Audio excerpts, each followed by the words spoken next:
العالم فرحانة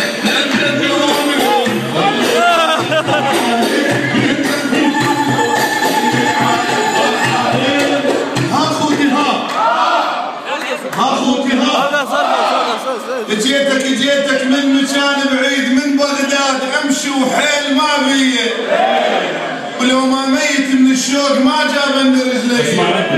ها اخوتي ها مبارك عرسك يا الهي.